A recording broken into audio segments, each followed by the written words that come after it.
और ये हमारा जो जन्म होता है वो अवतार में नहीं गिना जाता। हम माँ की योनि में से जन्म लेते हैं, और वो जो जन्म है हमारा बंधा हुआ है।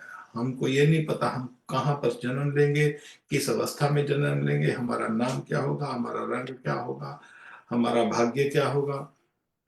ये सब कुछ हमारी प्रकृति निर्धारित करती है। तो हमारा जन्म है, हमारे को इंडिपेंडेंस, स्वतंत्र नहीं है। जो भी मिल गया वो मिल गया, हमारे कर्मों के हिसाब से मिलता है। मगर भगवान जो जो जो जन्म लेते हैं, भगवान का जन्म हमारी तरह जन्म नहीं है। जन्म कर्म च में दिव्यम जो वेति तत्त्वा त्यक्त्वा देहम पुनर्जन्मेति मामेति सो अर्जुन। हे अर्जुन, मेरा जन्म और कर्म दिव्य है। भगवान प्रकट होते हैं कहीं पर भी, कैसे भी, क्योंकि सर्वत्र वो सब जगह पर है, हर समय है। और कभी भी वो अपने आप को दिखाना चाहे तो वो दिखा सकते हैं। जैसे हम कई बार इस विषय में बता चुके हैं कि जैसे भगवान जो है, नरसिंह अवतार जो है वो खंबे में से प्रकट हो गए। चींटी का अवतार लेकर भगवान वहां पर लोहे के खंबे में प्रकट हो गए। द्रौपदी को संकट आया तो भगवान स्वयं साड़ी बन गए। जो वस्त्र अवतार, उसको कहते हैं वस्त्र अवतार। तो भगवान वस्त्र बनकर अपने भक्त के ऐसे लिपट गए ताकि कोई भी उसको नग्न ना कर सके। तो भगवान कहीं पर भी कैसे भी प्रकट हो जाते हैं। और जिस अवतार में भी भगवान प्रकट होते हैं वहां पर वो जो भक्तों का मंगल ही करते हैं, उनको प्रतरण आए, उनके आनंद के लिए, भक्तों को जानने के लिए, भक्त पहचान सके कि मैं कैसा हूं। और ताकि जो भक्त है वो उनके साथ संबंध स्थापित कर सके। और साथ में जो दुष्ट कोई रास्ते में आता है, भक्ति के रास्ते में आता है, भगवान और भक्त के बीच में है, उस दुष्ट का नाश कर देते हैं, ताकि जो भक्त का रास्ता है, भगवान की तरफ आने का रास्ता, वो साफ हो जाए। अब जितने भी अवतार हैं भगवान के युगों युगों में, ब्रह्मा जी का जो एक कल्प है, ब्रह्मा जी का एक कल्प, जैसे जो चार युग हैं, सतयुग द्वापर त्रेता कलयुग, इसमें जो 83,20,000 साल होते हैं चार युगों में। परंतु ये चार युग जब 1000 बार आते हैं, 1000 बार सतयुग आता है, फिर 1000 बार द्वापर, 1000 बार त्रेता, 1000 बार कलयुग, तो 4000 युगों के बाद भगवान श्री कृष्ण अपना एक विशेष अवतार में आते हैं, वो है श्री चैतन्य महाप्रभु। और जिस कलयुग में भगवान इस अवतार में आते हैं, और जो व्यक्ति उनकी उपासना करता है वो कितना भाग्यवान होगा, क्योंकि हर कलयुग में तो संभव नहीं है चैतन्य महाप्रभु को देखना। सतयुग में भी चैतन्य महाप्रभु नहीं मिल सकते, द्वापर में भी नहीं मिल सकते, त्रेता में भी नहीं मिलते। अब है तो वही, मगर अलग अलग रूपों में है। भगवान विष्णु के नरसिंह रूप में, मत्स्य रूप में, या भगवान कृष्ण स्वयं कृष्ण रूप में, राम रूप में। परंतु चैतन्य महाप्रभु के रूप में वो केवल और केवल 4000 युगों के बाद आते हैं। 1000 बार साइकिल होता है चतुर्युगों का, फिर आप होते, इसको आप देखिए कितने सालों बाद ये कलयुग जो आया है। ये 4000 कलयुग निकल गए, फिर ये कलयुग आया, और इसकी एज है 4,32,000 साल। और जिस कलयुग में भगवान आते हैं वहां पर एक विशेष जो है भगवान उपहार देते हैं, जो उपहार किसी भी युग में नहीं देते वो। यहां तक भगवान श्री कृष्ण जब अपने स्वरूप में, कृष्ण स्वरूप में, जैसे ब्रज में आकर उन्होंने लीला की, राम अवतार में उन्होंने अलग अलग अलग लीला की, कृष्ण अवतार में अलग लीला की। कृष्ण अवतार में आकर उन्होंने लीला तो कर ली, गोपियों संग ब्रज में गोपों के संग भगवत गीता जो कुरुक्षेत्र में दे दी, कि गीता का जो ज्ञान है सर्वोच्च ज्ञान है, इस ज्ञान के ऊपर और कोई ज्ञान नहीं है।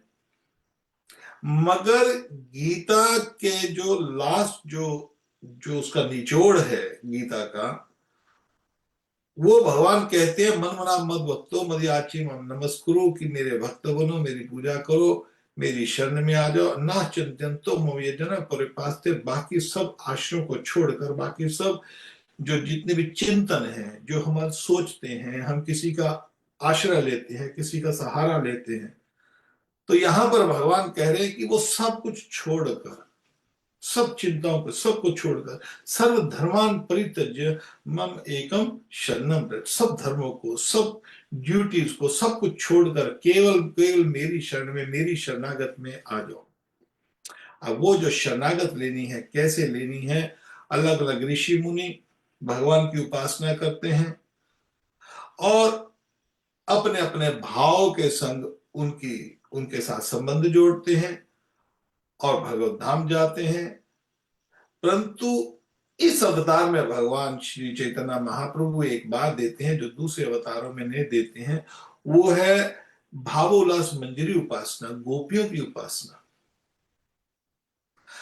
अब ये जो उपासना है, ये हर अवतार में नहीं देते, किसी अवतार में भी नहीं देते। कृष्ण अवतार में कर दिया, मगर कैसे करना है वो आकर श्री चैतन्य महाप्रभु के रूप में अवतार में आकर उसको बताते हैं।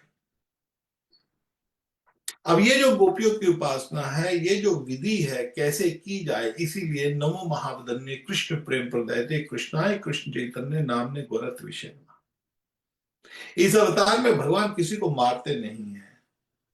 दूसरे अवतारों में भगवान अपने भक्तों का उद्धार करते हैं, नाले साथ में वो जो जो राक्षस उनको नाश करते हैं। इस अवतार में वो कुछ नहीं करते, इसीलिए इस अवतार को कहा गया है नमो महावदन्याय। ये सबसे ज्यादा दयालु कृपालु अवतार है। क्यों? कृष्ण प्रेम प्रदय थे, ये कृष्ण का प्रेम दे रहे हैं। जो कृष्ण की प्राप्ति कैसे होती, राधा और कृष्ण की जो जो भजन की पद्धति क्या है, जो तरीका क्या है। कृष्णाय कृष्ण चैतन्य नाम ने गोरख विषय। और संग में भागवत के अंदर कृष्ण वर्णम तिशे कृष्ण संगा पंगास्त पाठम यज्ञ संकीर्त न्याय प्रयाय जिजंती सुमेधस, जो सुमेधस, जो बहुत बुद्धिमान है। ब्रह्मांड के कौन भाग्यवान जीव गुरु कृष्ण कृपा पाए भक्ति लता बीज, किसी साधु की महात्मा की कृपा से, भगवान कृष्ण की कृपा से कभी वो मिल जाए तो जो सुमेध सर, बहुत बुद्धिमान, जो जो बुद्धि तो भगवान ही देते हैं, जो बुद्धिमान है वो इस अवतार की पूजा करेगा। इस अवतार में भगवान कृष्ण का जो रंग है वो सांवला नहीं है। इस अवतार में भगवान श्री कृष्ण का रंग है वो सुनहरा है, सुनार गो रंग, सोनार, सोने के रंग जैसा उनका रंग है। क्योंकि जो कांति है हमारी राधा रानी की कांति सोने रंग की है। तो इस अवतार में जब कृष्ण ये करने आते हैं तो राधा रानी, अंदर से कृष्ण है, ऊपर से राधा रानी है। भाव भी साथ में राधा रानी का, जैसे राधा रानी ने जो भगवान श्री कृष्ण की उपासना की, भगवान श्री कृष्ण की जो जो भक्ति की, वो भक्ति भगवान श्री कृष्ण सोचते हैं कि मेरी जो भक्ति राधा रानी जो करती है, मैं भी उसका आस्वादन करना चाहता हूं। कलयुग का प्रभाव बहुत है, ठीक है, उसके वो अलग एक और एक रीजन तो है कि जब ये जो कलयुग शुरू होता है और कलयुग परीक्षित महाराज के जाने के बाद कलयुग शुरू होता है, तो जो जो मनुष्य जीवन है वो अधर्म के ऊपर चलने लग जाता है। वेद पाठों को, वेद शास्त्रों को जो मानना बंद हो जाता है और लोग मांस मदिरा खाना शुरू कर देते हैं। तो उस जब वो कलयुग ऐसा प्रभाव हो जाता है तो लोग दुष्ट हो जाते हैं, अधार्मिक हो जाते हैं। तो वहां पर जो अहिंसा बहुत बढ़ जाती है। तो वहां पर फिर भगवान जो है, जो बुद्ध धर्म, जो नास्तिकवाद, उसको भेजते हैं ताकि उसका उसमें वहां पर वेदों का खंडन किया गया है बुद्ध धर्म में। तो महात्मा बुद्ध जो है शक्तावेश अवतार भगवान ही भेजते हैं। उनको भेजकर, भगवान की लीला है ना, इसीलिए जन्म कर्म चंद्र के, जाओ और तुम खंडन कर दो, को बोलो कि वेदों को मत मानो, लोग विष्णु को भी मत मानो। तो नास्तिकवाद, जीरो भगवान है ही नहीं, जाओ प्रचार करो इसका।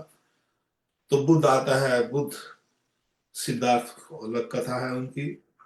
मगर जब वो किस तरह वो राजकुमार था, फिर किस तरह राजकुमार जो उसको वैराग हो गया, और वैराग होने के बाद उसने जब किसी को, गरीब को देखा, बूढ़े को देखा, मरते हुए को देखा, उसने कभी देखा नहीं था जीवन में। बहुत ऐशो आराम से रहता था सिद्धार्थ, मगर जब देखा तो सब फिर वैराग हो गया।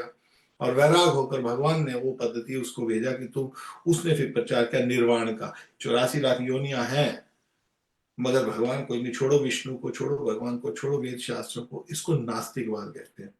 तो उसने एक प्रचार किया, क्या, एक उद्देश्य के लिए आए थे। जिस तरह नृसिंह भगवान जब आए तो उद्देश्य के लिए आए, हिरण्यकश्यप को मारने के लिए आए।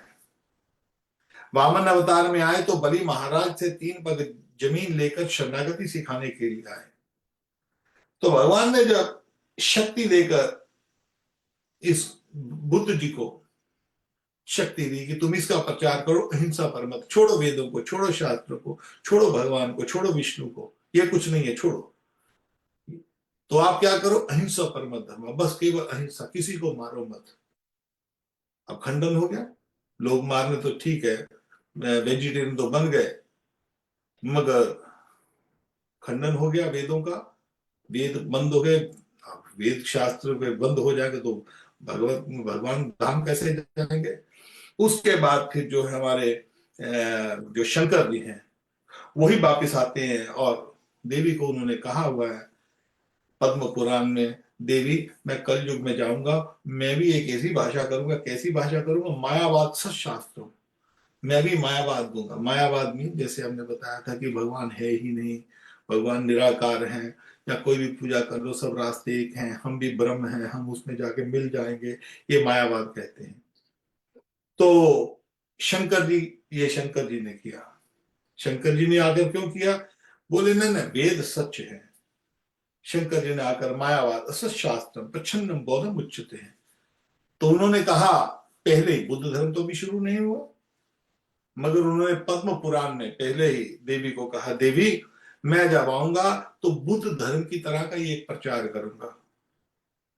तो स्वयं साक्षात जो हमारे शंकर जी हैं उन्होंने आकर, मैं वितिन देवी, हे देवी मैं आऊंगा और क्या सिखाऊंगा, करो ब्रह्म ब्रह्म ब्रह्म ब्राह्मण के रूप में आऊंगा देवी, ब्राह्मण के रूप में जाऊंगा और मैं भी बुद्ध धर्म की तरह एक नास्तिकवाद का प्रचार करूंगा।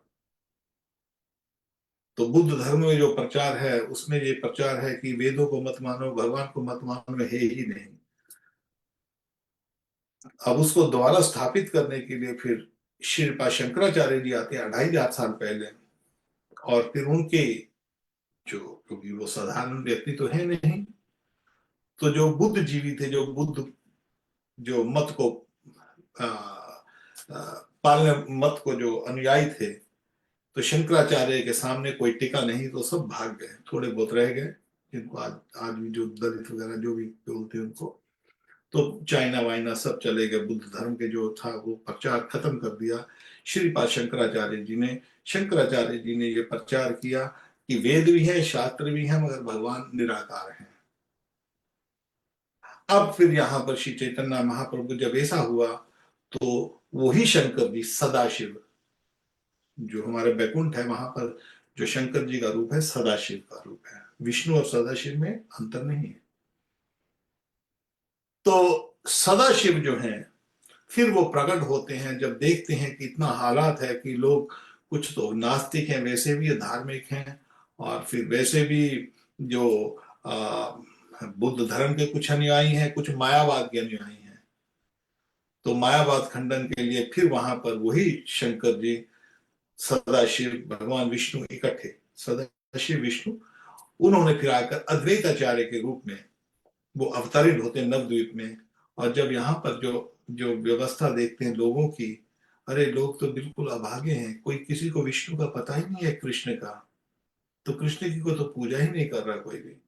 तो फिर उनको वो पद्धति सिखाने, फिर वो वहां पर 12 साल के समथिंग कुछ, तो उन्होंने अद्वैताचार्य जी ने गंगा के तट पर तुलसी दल के साथ शालिग्राम की पूजा की, और फिर भगवान श्री कृष्ण को बुलाते हैं, प्रभु आप आइए, आपका इस कलयुग में आपका शेड्यूल्ड है ऑलरेडी, आपकी प्लानिंग की हुई है कि आप इस कलयुग में चैतन्य महाप्रभु के रूप में आएंगे, आप आइए और आकर आप कृष्ण भक्ति से जो वो लोगों को दीजिए।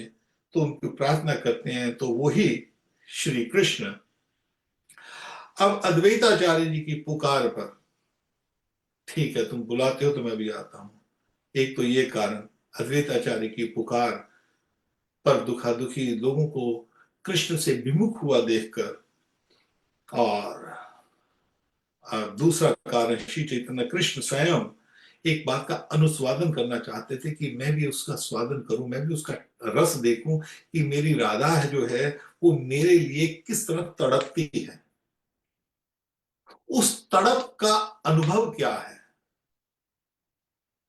ये विरह जो है, जो प्राख्या भाव का जो विरह है, ये विरह मैं भी वो देखना चाहता हूं। तब तक ही आप तभी तो देख सकते हैं जब आप वो ही बन जाओ।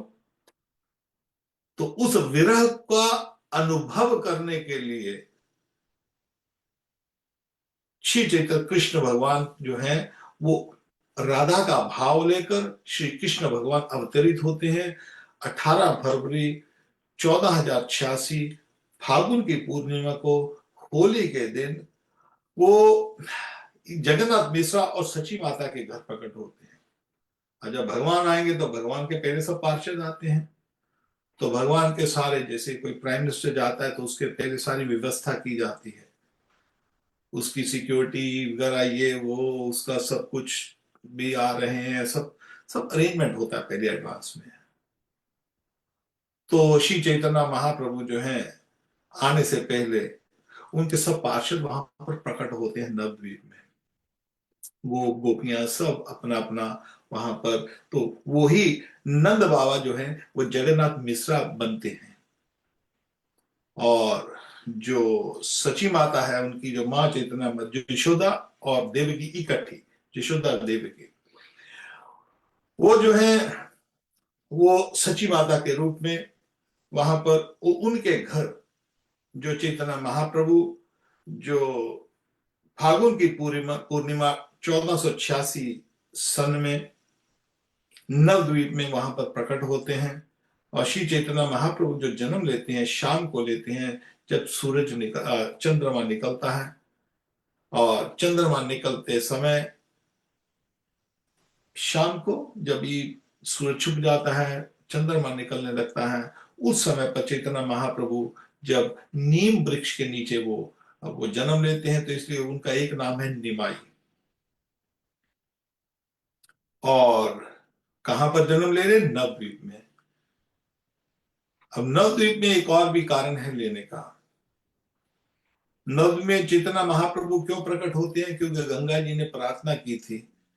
गंगा जी ने जब देखा कि द्वापर में भगवान श्री कृष्ण गोपों संग किस तरह जमुना जी में वो पीड़ा करते हैं, तो जमुना जी में वो उनका उनको देख कर गंगा जी कहती है, हे प्रभु देखो जमुना जी कितनी भाग्यवान है, देखो जमुना जी में आप किस तरह, जो कभी जिस तरह आप खेल रहे हो, काश मेरा भी भाग्य होता, मेरे भी मैं भी आपकी इस तरह सेवा कर सकी।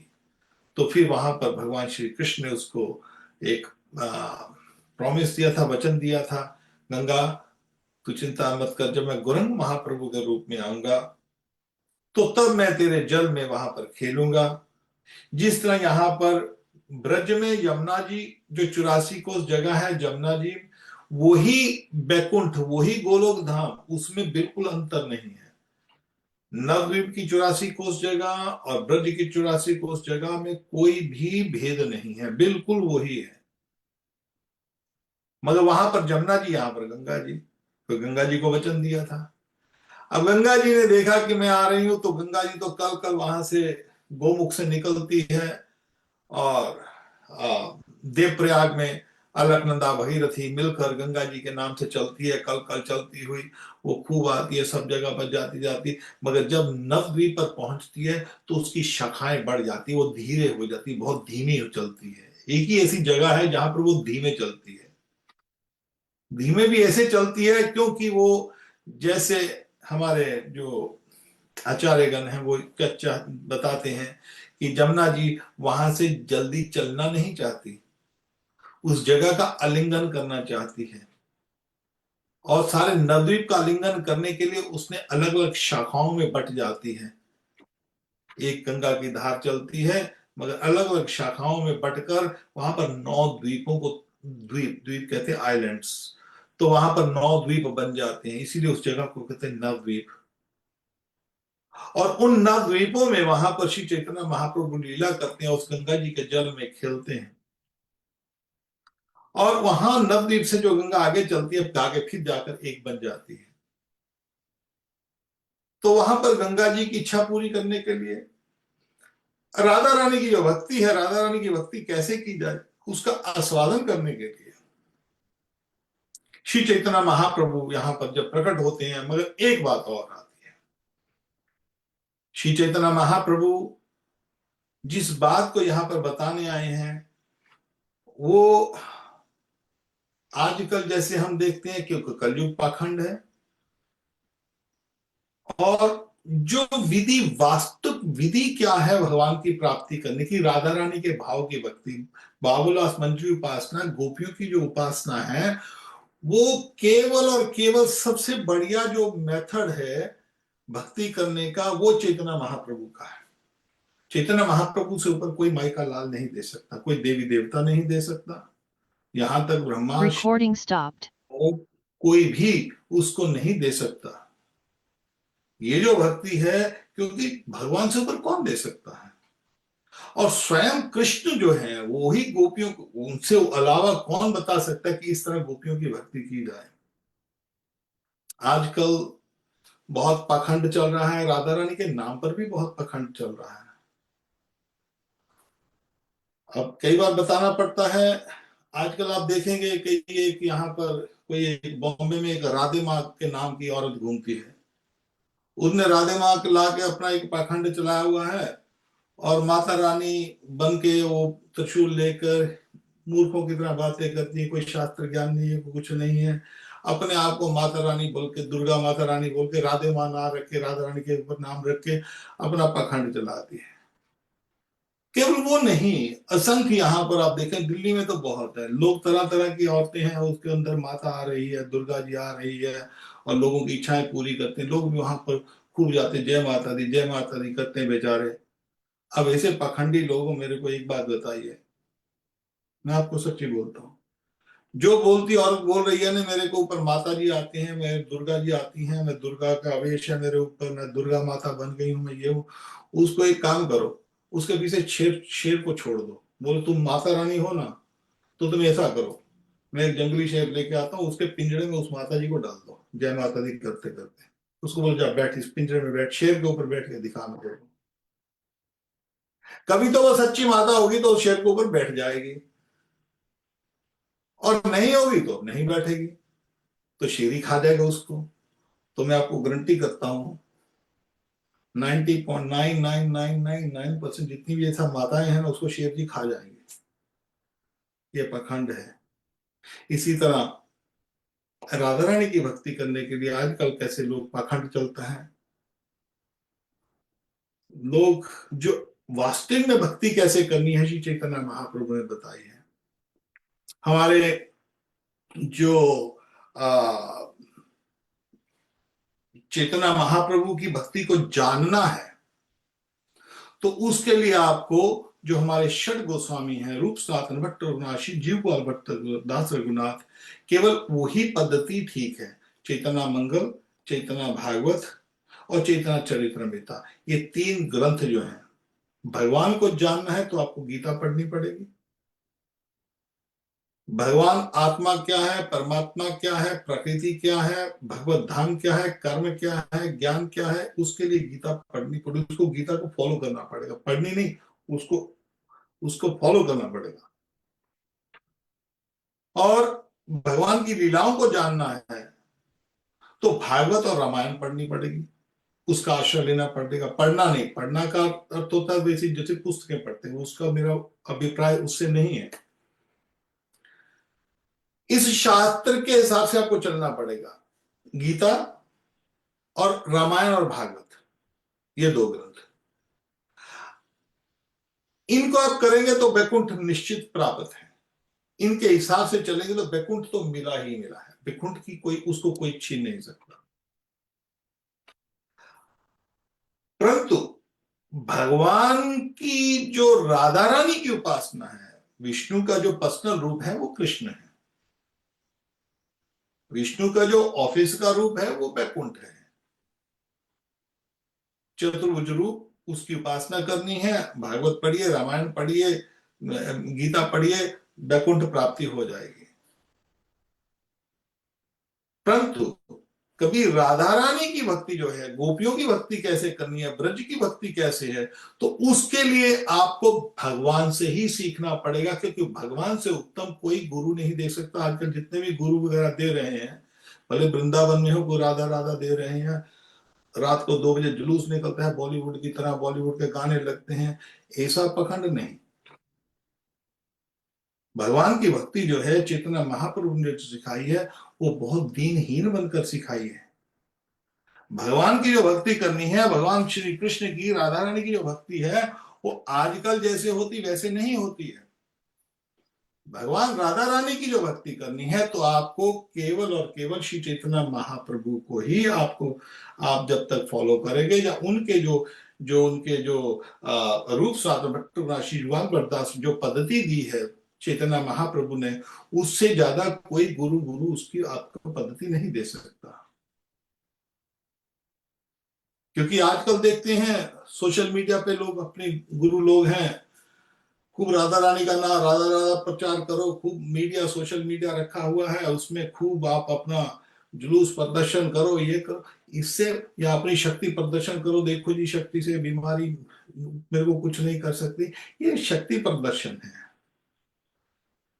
जो वास्तव में जो भक्त हैं वो अलग बात कहते हैं, वो अपनी शक्ति प्रदर्शन नहीं करते। देखो हमारे में, और लोग भी मूर्खों की तरह चलते हैं, सोशल मीडिया है, लोग भी बॉलीवुड स्टार की तरह लोग ही ऐसे बाबाओं को देखते हैं, परंतु वास्तव में जो गुरु है वो ऐसे नहीं दिखाई देते। उसको देखना है तो चैतन्य महाप्रभु ने जो फॉर्मूला दिया है, जो गुरु आजकल बोलते देखो जी हमारे पास इतनी शक्ति है जी, हम राधा रानी के नाम पे इतना शक्ति, ये शक्ति। माधवेंद्रपुरी रोते थे, माधवेंद्रपुरी जो चैतन्य महाप्रभु के गुरु, उसके आगे गुरु थे ना, जब शरीर छोड़ रहे थे तो अपना शक्ति प्रदर्शन नहीं करते थे कि देखो हमारे में कितनी भक्ति है, वो रोते थे। उनका चेला पूछे, महाराज आप क्यों रो रहे हैं? बोले मैंने कृष्ण की भक्ति नहीं पाई अभी तक। रो रहे हैं, अरे मैंने जीवन को मैंने निष्फल कर दिया, कृष्ण की भक्ति नहीं पाई। देखो जो वास्तव में जो जो भक्त है वो रोता है कि मेरे पास कृष्ण की भक्ति नहीं है। और आजकल है बोलते जी हम तो कृष्ण की भक्ति हमारे पास और किसी के पास है ही नहीं, हमारी शक्ति देखो, शक्ति प्रदर्शन देखो। माधवेंद्रपुरी को भगवान श्री कृष्ण ने जो खीर चोर, गोपीनाथ में स्वयं खीर चुरा ली थी माधवेंद्रपुरी जी के लिए। माधवेंद्रपुरी जी जब यहाँ पर वृंदावन आए तो स्वयं भगवान श्री कृष्ण गोपाल नाथ द्वारा में जो श्रीनाथ जी हैं, स्वयं आकर उनको आकर दूध पिलाते हैं, दर्शन देते हैं। माधवेंद्रपुरी जी को आकर बार बार बोलते हैं जाओ मेरे लिए चंदन लेके आओ, मलाई का चंदन लेके आओ। माधवेंद्रपुरी जी आके सपने में बोलते हैं देखो यहाँ पर मैं छुपा हुआ हूँ, मेरे मेरे भक्त मेरे को यहाँ पर छुपा गए थे, यहाँ पर कुछ यमन लोग आए थे तो मेरे को यहाँ से निकालो। तो माधवेंद्रपुरी वैसे ही वहां से देखते हैं तो वहां पर श्रीनाथ जी जो है, नाथ द्वारा में हमारे गोपाल जी हैं, वहां से श्रीनाथ जी जो पुष्टि मार्गी संप्रदाय में जिनकी पूजा होती है श्रीनाथ द्वारा में, तो वो वहां से प्रकट होते हैं। और वही ठाकुर जी कहते हैं कि मेरे को तुम ऐसा करो, मेरे को मलाई का चंदन लेके आओ। मलाई का चंदन लेने लेने गए स्पेशल, भगवान इतना इतना उन्होंने, और उनके चेले जिन्होंने ये जो भक्ति चैतन्य महाप्रभु की भक्ति है ना, इसकी जो एक्चुअली जड़ है माधवेंद्रपुरी जी ने डाली है। गोपी भाव की जो है मंजरी उपासना जो है, गोपियों की जो उपासना है माधवेंद्रपुरी की, तो वो वहां पर रोते हैं कि मेरे पास अभी भक्ति नहीं है। भगवान आके सपने में कहते हैं जाओ मेरे लिए चंदन लेके, चंदन लेके आए। वहां से वो खच्चर के ऊपर चंदन आ रहा है, चंदन रास्ते में देखा, और रास्ते फिर भगवान आके कहते हैं अरे नहीं नहीं माधवेंद्रपुरी, तेरे को इतनी दूर वृंदावन में चंदन लाने की जरूरत नहीं है, यहीं पर गोपीनाथ को चंदन लगा दो। हमारे में जब जब गर्मी आती है, अभी चंदन यात्रा शुरू होगी, खूब रगड़ कर चंदन लगाया जाएगा। ये किसने शुरू किया? माधवेंद्रपुरी जी। मगर वो माधवेंद्रपुरी रो रहे हैं। अपना तो हीन ज्ञान, अयोग्यता, बुद्धि, इसी में प्रेम, इसी में सर्वसिद्धि। दीनहीन बनकर भगवान की भक्ति। हमारे रूप गोस्वामी, सनातन गोस्वामी कहते थे, कृष्णदास कविराज गोस्वामी जिन्होंने चैतन्य चरितमृता लिखी, बोलते I am worm in stool. जो मल का कीड़ा होता है, मेरे में वो योग्यता नहीं है भक्ति करने की। भगवान श्री राधा कृष्ण की गोपियों की भक्ति इतनी उच्च है कि उस भक्ति के करने के मैं योग्य नहीं हूं। और ऐसे उच्च कोटि के भक्त जो कि कृष्णदास कविराज गोस्वामी है, जिन्होंने चैतन्य चरितमृता लिख दिया, उनका भाव देखो अलग है। आजकल राधा राम के ऊपर जो पखंड चलता है वो अलग है। वो रोते हैं। उनके पास गोरक्षद बाबा जी महाराज, हमारी ये हमारी हमारी हमारी जो गुरु परंपरा है, हमारी गुरु परंपरा दीक्षा के ऊपर नहीं होती है। मैं आपको बार बार कभी फिर उसके ऊपर चर्चा करेंगे, शिक्षा के ऊपर। गोरक्षद बाबा जी महाराज इतने सिद्ध पुरुष थे कि किसी को दीक्षा नहीं देते थे। ऐसे नग्न अवस्था में पागलों की तरह घूम रहे हैं, हरे कृष्ण कृष्ण कृष्ण हरे हरे, हरे राम राम राम हरे हरे। इस मंत्र का जप करते थे 24 घंटे। क्योंकि ये जो मंत्र किसने किया? श्री चैतन्य महाप्रभु। चैतन्य महाप्रभु ने कहां से निकाला? उन्होंने कली संतन उपनिषद में से। और इस मंत्र का ही जप कर करके राधा को पुकारे, राधा रानी को, कृष्ण को पुकारे, राधा रानी के भाव में श्री कृष्ण को पुकार रहे हैं। और गोक्षल बाबा जी महाराज जो हैं उच्च कोटि के भक्त, माला करते थे, माला करते करते करते करते कई बार लोग पीछे पड़ जाते थे।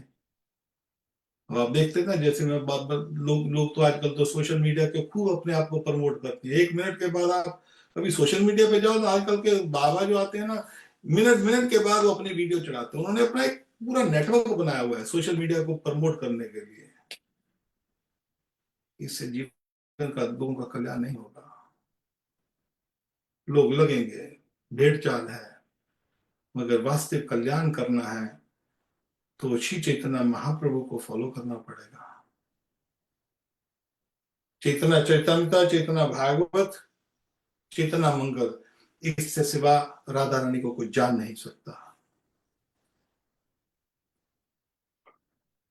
कोई अपना हिसाब से बोलेंगे, बहुत आपको कठोर बोल दिया कोई बोलेंगे, क्योंकि हम क्या बोले इसलिए नहीं कह सकते, क्योंकि ये जो पद्धति है वो श्री चैतन्य महाप्रभु ने स्पष्ट स्वयं बतलाई है।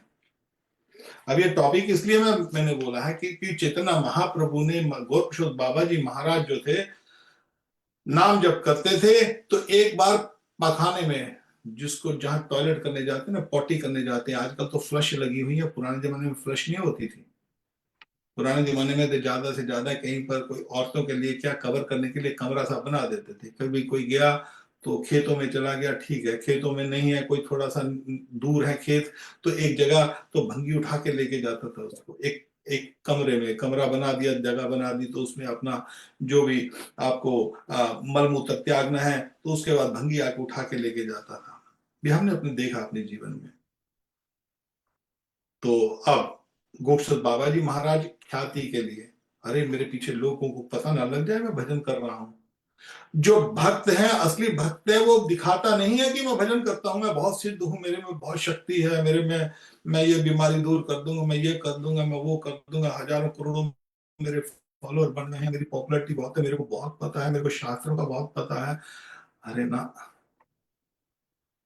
जो ज्यादा ज्यादा बोलते हैं ना, मेरे को जो भी आएगा मेरे पास, सब प्रश्नों का उत्तर मेरे पास है, उससे भक्ति नहीं होती। अपना तो दीन ज्ञान, अपना तो हीन ज्ञान, योग्यता बुद्धि।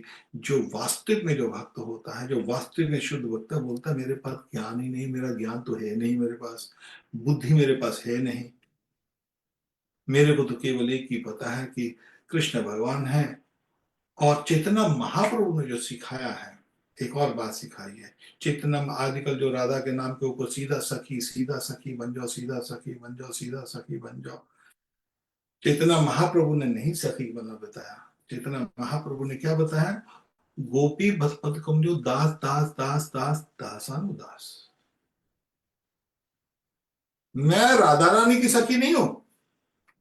राधा रानी की सखी, उसकी सखी, उसकी सखी, उसकी सखी, उसकी सखी, उसकी सखी, सखी सखी 1000 टाइम नीचे जाकर, तब वहां पर जाकर भी हे प्रभु, हे राधा रानी, मैं कैसे आपकी भक्ति करूं, मैं कैसे आपकी पूजा करूं?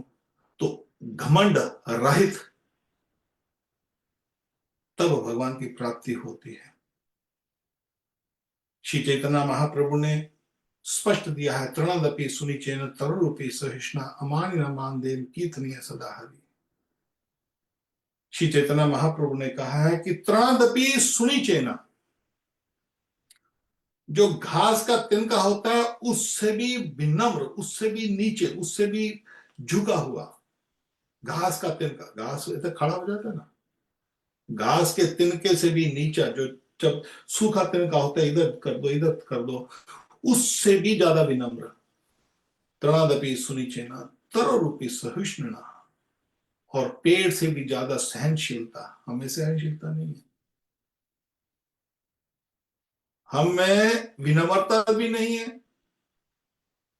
अकड़ है, अहंकार है। हमको पता है जी, हम में देखो कितनी बड़ी, हम कितने बड़े भक्त हैं, हम में कितनी शक्ति है, देखो कितनी कितनी लोग अनुयायी हैं हमारे।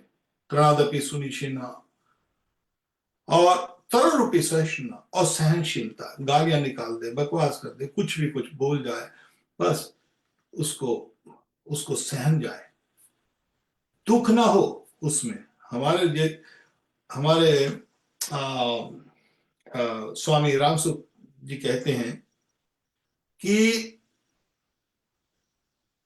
जो दुख और जो जो हमारे कहते हैं जैसे शरीर कष्ट, कष्ट और दुख में भेद है। साधारण व्यक्ति को थोड़ा सा कोई कष्ट हो जाए, शरीर में कष्ट होता है, कष्ट तो है, और कष्ट के साथ दुख भी होता है, मन चिंतित होता है। मगर भक्त को भले कष्ट भी हो मगर मन चिंतित नहीं, मन दुखी नहीं होता। भक्त जो है, जो उच्च कोटि का भक्त है, सहिष्णु, जैसे जैसे वृक्ष है, वृक्ष सहन कर रहा है, वृक्ष धूप भी सहन करता है, वर्षा भी सहन करता है, और रात फिर क्या करता है, साथ में वो फल भी देता है, छाया भी देता है, इसलिए उसमें सहनशीलता। अमानी ना मान दे, चैतन्य महाप्रभु का ये अमान, मान नहीं लेना किसी से। मान लिया तो समझ को फंस गए, मान में संकट है, मान लिया तो ये जो मान है शुक्र विष्ठा बोलते हमारे में, मान सम्मान, मान सम्मान नहीं लेना। अमानना मान देन कीर्तनीय सदाहरि, केवल वही कीर्तन कर सकता है भगवान श्री कृष्ण का जो दूसरे को तो सम्मान दे, खुद के लिए मान ना ले। तो श्री चैतन्य महाप्रभु जो हैं, उन्होंने जो हमको जो शिक्षाएं दी हैं भगवत भक्ति करने के लिए, किसी को राधा रानी की भक्ति करनी है तो हम हाथ जोड़कर उसको निवेदन करते हैं कि वो चैतन्य महाप्रभु की चैतन्य चरितमृता और चैतन्य भागवत और चैतन्य मंगल, ये 3 ग्रंथ आप पढ़ लो। इस 3 ग्रंथों पढ़ने के बाद फिर आप राधा रानी को जानोगे कि राधा रानी कृष्ण, जो राधा रानी की वास्तविक में भक्ति कैसे करते हैं। आजकल ये बताया जाता है जी कृष्ण बैठे थे, कृष्ण बैठे राधा राधा राधा करते हैं, कृष्ण भी राधा राधा, हम भी राधा राधा करेंगे।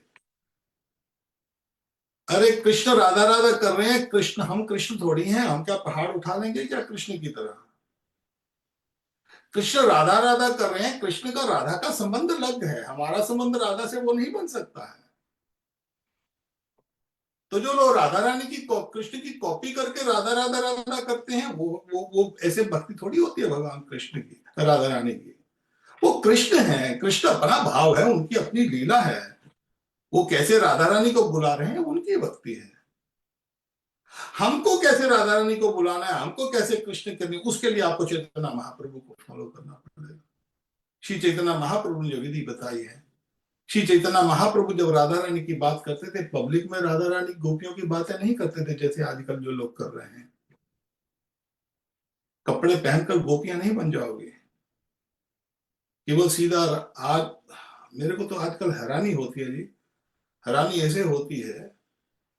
आजकल वो गोपियों की दीक्षा देते हैं जी, बोलते जी गुरु के पास जाओ जी, उस ऑफिस में जाओ, एक पर्ची ले लो, नाम लिखा दो, और फिर नाम लिखाने के बाद 1 को 2 दिन 3 दिन बाद आपको दीक्षा दी जाएगी। अरे पर्चियों के साथ दीक्षा मिल रही है, पर्चियों के साथ दीक्षा नहीं होती। चैतन्य महाप्रभु की लीला पढ़िए। और दीक्षा की तो इतनी जरूरत भी नहीं है। नाम कृष्ण राधा कृष्ण की भक्ति करने के लिए किस तरह करना है, उसका अर्थ यह है कि आप उनको, एक पुस्तक है, मैं आप सबको बता देता हूँ, ये स्वामी उनकी स्वामी रामसुख की, स्वामी रामसुख जी हैं, उनकी पुस्तक है एक, क्या गुरु बिना मुक्ति नहीं, ये गीता प्रेस से आपको मिल जाएगी। आप उसको ले आइए, अपने घर पे पढ़ लीजिए। उसके अंदर छोटी सी पुस्तक है, 10-20 रुपए की पुस्तक है। गुरु तत्व का बहुत भेद छुपा हुआ है इस पुस्तक के अंदर, उन्होंने दिया हुआ है। और श्री चैतन्य महाप्रभु ने जो जो दिया है हमारे हनुमंत प्रसाद पोदार जी, मैं शायद इसमें से थोड़ा सा आपको पढ़ ही दूं अभी। आ, बहुत कुछ है यहाँ पर, थोड़ा सा पढ़ देता हूं मैं।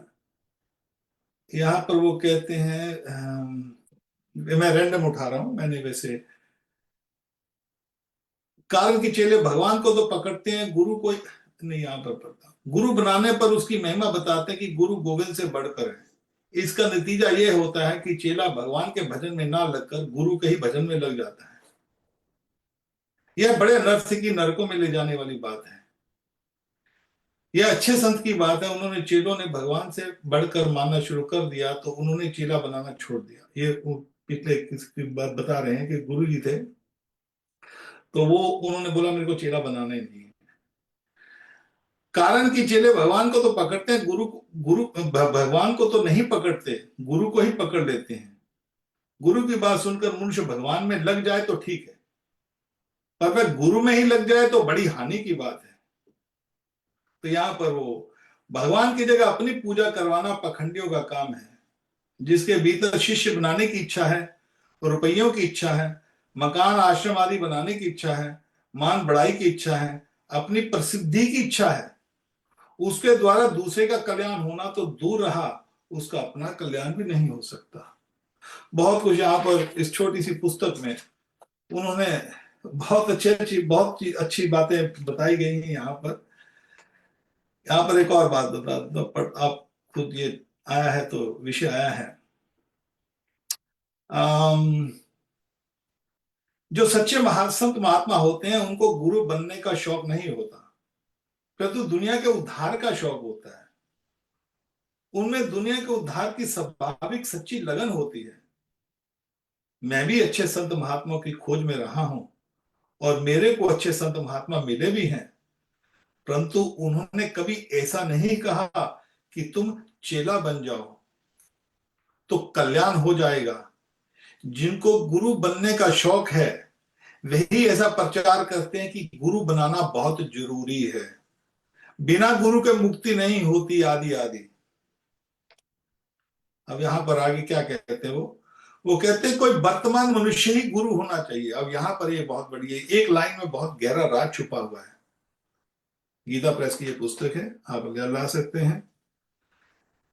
वो कहते हैं कि कोई वर्तमान मनुष्य ही गुरु होगा, कि जो गुरु होना चाहिए वो जो शरीर में शरीरधारी ही मनुष्य होना चाहिए, ऐसा विधान नहीं है। मैं नहीं कह रहा, ये स्वयं वो कह रहे हैं। बोलते शुक्देव महाराज हजारों वर्ष पहले हुए थे, पर उन्होंने चरणदास जी महाराज को दीक्षा दी। गुरु का अर्थ ये नहीं होता कि वो शरीर है, यहाँ पर आगे बहुत भेद आपके जब आप पढ़ोगे तो आपको इसमें आ, पूरे भेद का पता लगता है। गुरु शरीर नहीं है, जो गुरु है वो भगवान की कृपा है। और आगे तो यहाँ पर और भी बताते कि जो गुरु रोता है, खैर नहीं तो हम फिर कभी मैं आपको इसमें धीरे धीरे एक एक कभी पढ़ के सुनाएंगे उसमें से। तो कहने का भाव क्या है, हनुमंत सतपोदार जी हमारे गीता में, रामसुखदास, स्वामी रामसुखदास डोंगरे जी महाराज, गोक्षोस बाबा जी महाराज, हमारे लोचन दास ठाकुर, नूतन दास ठाकुर हमारे जो बाबा जी हैं हमारे वृंदावन में, नूतन दास ठाकुर जो गौड़िया जो हमारी संप्रदाय है वहां पर जितने भी भजन गाए जाते हैं नूतन दास ठाकुर जी के, उनके गुरुजी ने केवल एक ही शिष्य बनाया, बस एक शिष्य, और कोई ज्यादा नहीं, एक शिष्य बस, नूतन दास ठाकुर। हमारे गोक्षुत बाबा जी महाराज हैं, उन्होंने केवल एक ही शिष्य बनाया, कौन? शिला भक्ति संत सरस्वती ठाकुर महाराज। तो भगवान की जो भक्ति जानना है, राधा रानी की जो भक्ति है, माधवेंद्रपुरी, लोकनाथ गोस्वामी, गोक्षुत बाबा जी महाराज, ये जो प्रथा है श्री चैतन्य महाप्रभु के चरण कमलों में चलते हुए उन्होंने ये जो पद्धति बताई है, उसके अंदर इसको हमको धारना है।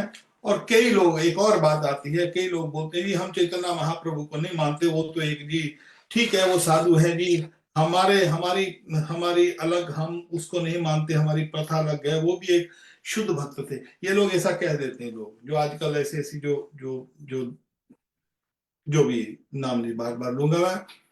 खैर, जो गोपियों की भक्ति जो है उसके लिए चैतन्य महाप्रभु को केवल एक एक एक वो मानते हैं कि जैसे एक महापुरुष है, जैसे सिख पंथ में वो रामकृष्ण को एक ऑर्डिनरी महापुरुष मानते हैं।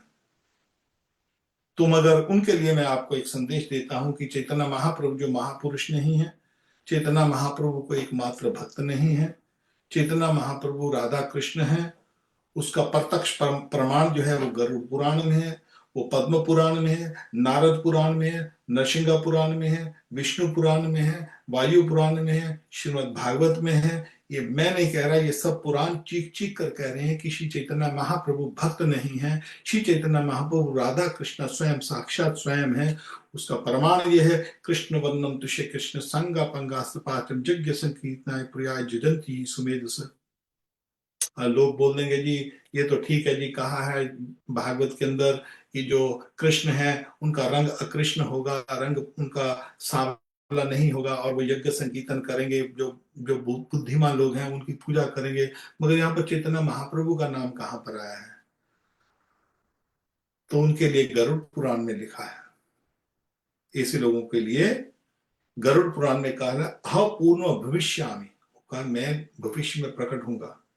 युग संबंध विशेषतः, जब दो युगों की संध्या होगी, जब कल युग शुरुआत होगा, त्रेता खत्म हुआ, कल युग शुरू हुआ, 4,32,000 का साल है ना, तो 4-5 हजार से संध्या की तरह गिना जाता है। जैसे जब सुबह सूरज निकलता है तो वो भी त्रिसंध्या, सुबह सुबह जो प्रभात का बेला होता है, ब्रह्म मुहूर्त होता है, उसको भी संध्या कहा जाता है। दोपहर को संध्या, शाम को संध्या, तो रोशनी शुरू हो जाती है, तो उसी को संध्या कहा जाता है। तो वहां पर गरुड़ पुराण में लिखा गया है, भगवान स्वयं कहते हैं, भगवान विष्णु नारायण, कि हम पूर्ण भविष्यामि, मैं भविष्य में पूर्णतः प्रकट होऊंगा। मायापुर नवद्वीप, मायापुर में नवद्वीप में विभिष्यामी, अपनी मां का नाम भी बता दिया, क्या? सची सुता, सची का पुत्र बनकर मैं प्रकट होऊंगा।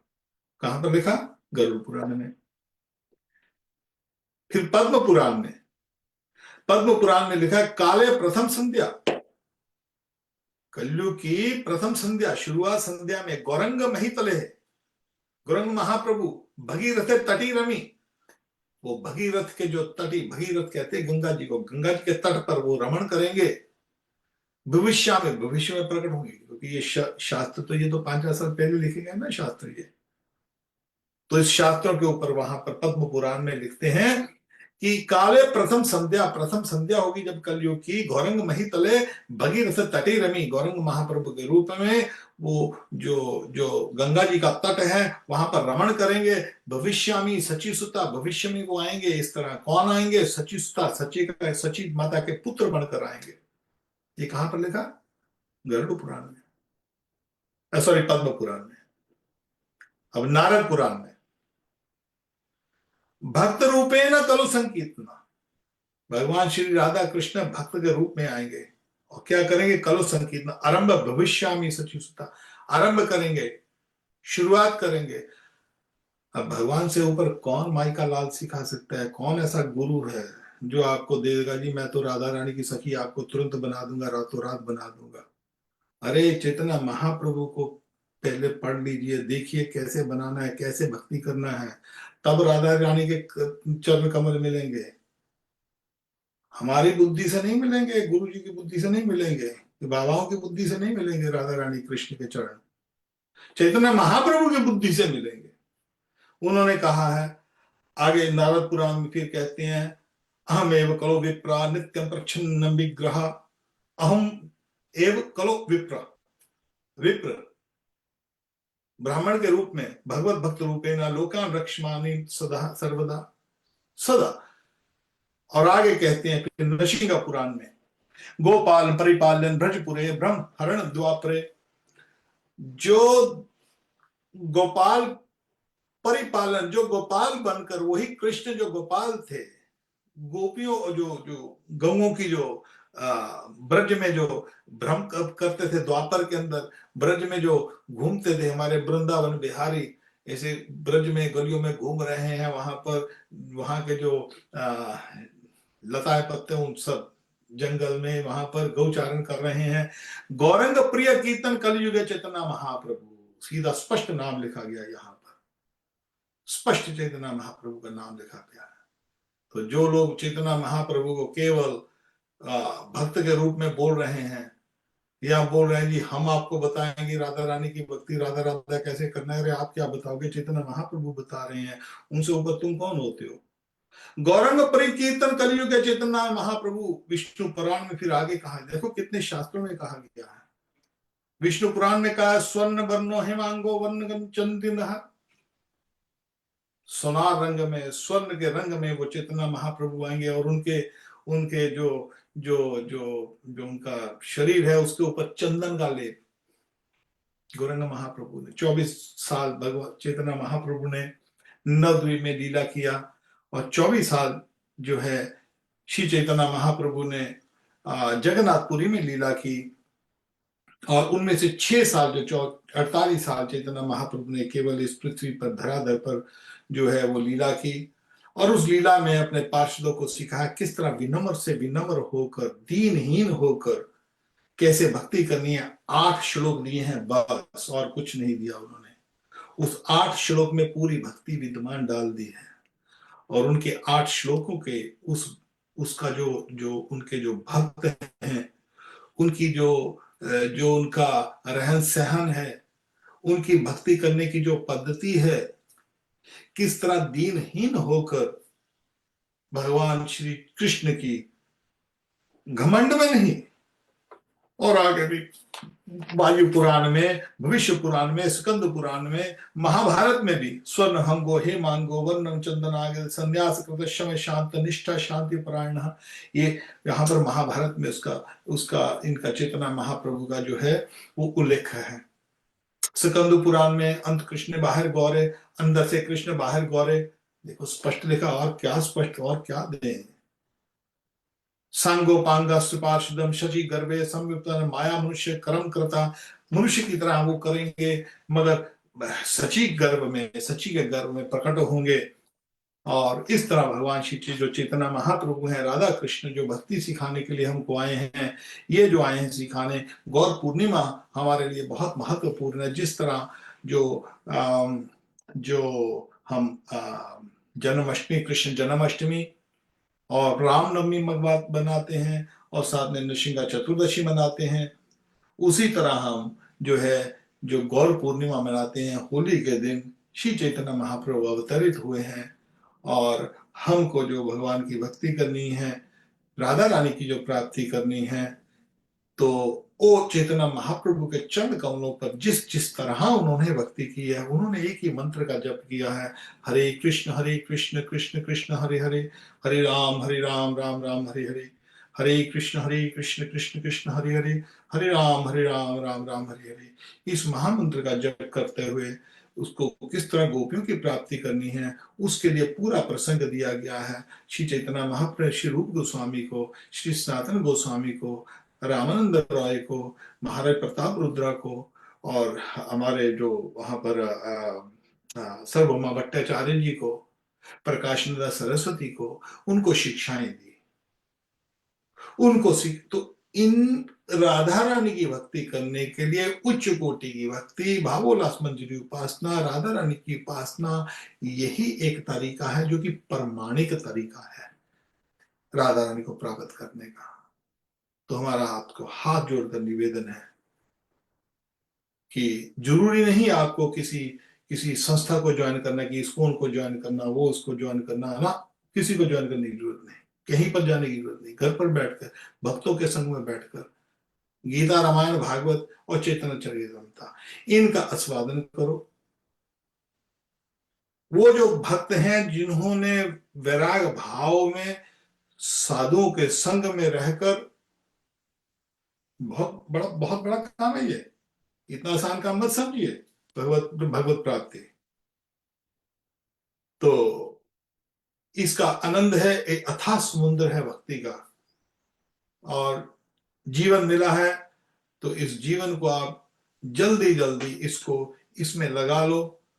तो क्योंकि हमारा जो जो समय है जीवन का बहुत नष्ट होता है, और हमारा मृत्यु के नजदीक जा रहे हैं हर दिन दिन, तो इसलिए भगवान श्री चैतन्य महाप्रभु की जो भक्ति है, सर्वोच्च भक्ति जो है, भावोल्लास मंजरी उपासना, गोपियों की जो भक्ति है, मंजरियों की जो उपासना है, मंजरियों की जो भक्ति है, उसको जानने के लिए बहुत कुछ है। और इसलिए आपको सबसे बड़ा काम है नाम, पहले नाम। बाकी हम अभी अगले सप्ताह हम वापिस जो है बुधवार को हम गीता का प्रवचन, और हम अगले शनिवार को हम जो है भागवत की चतुश्लोकी भागवत पर वापिस आएंगे। तो हमारा निवेदन है कि आप अपने घर पर गीता, भागवत, रामायण, चैतन्य चरितामृत, चैतन्य मंगल और चैतन्य भागवत, बस ये ग्रंथ रखिए, इसका नित्य अध्ययन करते रहिए। और भक्तों के संग में जो इनका अध्ययन जिन्होंने पालन किया है, किस तरह उसको विनम्र भाव से अभिमानम सुरापानम, गौरव गौरव तथा, वैसे नहीं, अभिमान से नहीं, अभिमान तो सुरापानम, वो तो शराब के बराबर गया है।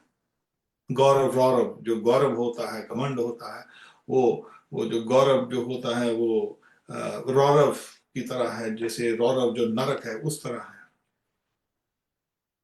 तो प्रतिष्ठा शुक्र विष्ठा, जो प्रतिष्ठा होती है, अरे लोग जुलूस निकाल कर बाबा जी खूब पूजा कर रहे हैं, खूब आरतियां कर रहे हैं, वो तो शुक्र विष्ठा की तरह है। डरो, भाग जाओ जहां पर पूजा होती, पूजा खुद की पूजा नहीं कराना, भले आप कितना भी भक्त बन जाओ, तो हमारा कल्याण होगा। नहीं तो दूसरों का कल्याण तो क्या, खुद का कल्याण नहीं होगा, दूसरों का कल्याण क्या करेंगे। पहले खुद का कल्याण करना है, खुद का कल्याण होगा। एक ही तरीका है, अपना तो दीन ज्ञान, अयोग्यता बुद्धि, इसी में प्रेम, इसमें सर्व सिद्धि। ये चैतन्य महाप्रभु की वाणी है। तो इसलिए आपको राधा रानी की भक्ति करनी है, तो हमारा बार बार ये आपको निवेदन है कि चैतन्य मंगल, चैतन्य चैतन्यता, चैतन्य भागवत, इन तीन ग्रंथों को आप पढ़िए, और आपको अपने आप चैतन्य महाप्रभु मार्गदर्शन करेंगे कि राधा रानी की भक्ति कैसे होती है। आजकल की तरह नहीं, जैसे लोग आजकल बोलते हैं, ये अलग है। ठीक है, तो हम यहाँ पर अभी थोड़ा सा विश्राम लेते हैं। बाकी किसी को, किसी भक्त को कोई प्रश्न हो तो मैं ले सकता हूँ चैतन्य महाप्रभु के विषय में, किसी को कोई पूछना है किसी को, तो हम यहाँ पर, किसी को कोई प्रश्न नहीं है? ठीक है, तो साहब आप सब एग्री हैं, तो हमारा यही आपसे निवेदन है कि आप जो है चैतन्य महाप्रभु के ये जो तीन ग्रंथ हैं, यह जी अपने घर पे ले आइए, और साथ में गीता का अध्ययन जरूर करिए।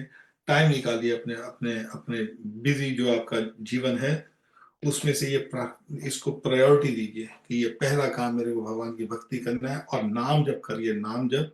इससे आपको सब कुछ रास्ता दिखाएंगे श्री चैतन्य महाप्रभु।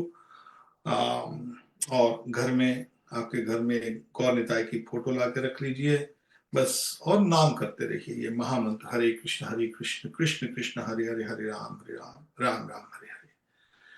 ठीक है, तो यहाँ पर हम विश्राम लेते हैं। आप सबसे हम अगले बुधवार मिलेंगे। निताई गौर राधे श्याम। जय राधे, जय निताई गौर, जय प्रभुपाद।